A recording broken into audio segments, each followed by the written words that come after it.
So you want to buy a Fender bass, but you can't decide if it's a jazz or a precision. It's not a decision to be taken lightly, especially if it's a first bass. So which one should you get? First off, the good news. You can't go wrong with either. They're both great instruments, simple, solid, and almost indestructible. Their classic shape and tone never go out of style, and they look and sound great in any genre, from reggae to metal. Also, they both have a tone, regardless of the amp and pedals used. It's really hard to make them sound bad. I happen to own both, so let's compare them. These are both made in the US. The jazz bass was built in 2000 and the P bass in 1983. Both basses have factory pickups and the same string set, DR Pure Blues. So let's dive in.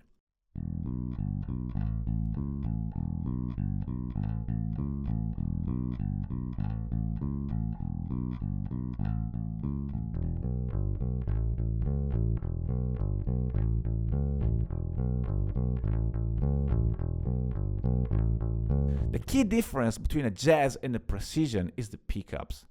Without getting too technical, a jazz bass has two separate single-coil pickups, allowing you to use them separately or together. On a precision, however, you can only use both pickup coils at the same time. As a result, the jazz offers way more tonal options, making it much more versatile than the precision, which is often considered a one-trick pony. By adjusting the knobs, you can blend the jazz pickups to achieve different tones, from bright and sharp to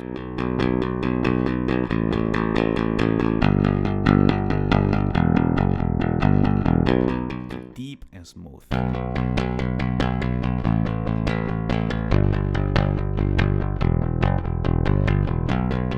The jazz bass has a grindy, narrow, and edgy mid-range sound, whether you play with a pick or fingers. The P bass, on the other hand, has a meatier tone with massive punch, unmatched when it comes to delivering a big low end. The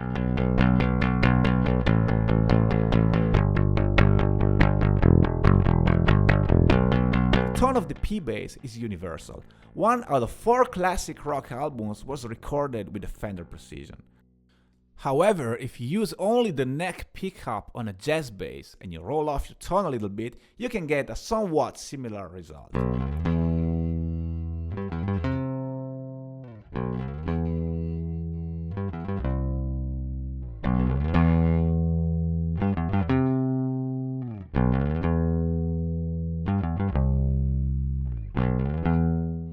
Close, but not quite the same. The precision has another hidden strength. By simply adjusting your right hand position, you can achieve 3 distinct tones. Brighter and edgier when playing closer to the bridge, thumpy and rounder when moving towards the neck, very aggressive when picking directly over the pick. You can try the same technique with the jazz, but it's not as effective. I've made a whole video about 10 different sounds you can get out of a P bass just by changing your right hand approach. Link at the end.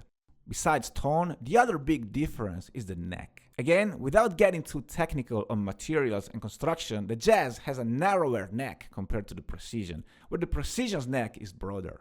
Which one suits you best depends on your hand size and playing style. Personally, I find the jazz easier to play, especially for fast playing styles with lots of notes and quick jumps.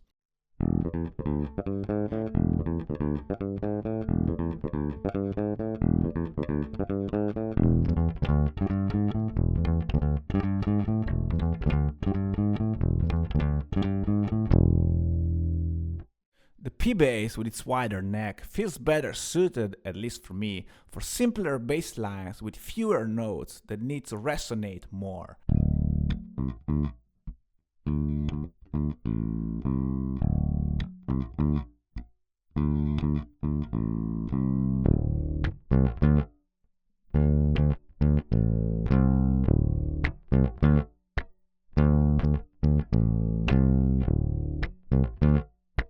I don't know exactly what it is, but the feeling is different. The neck of the P bass makes you want to play heavier.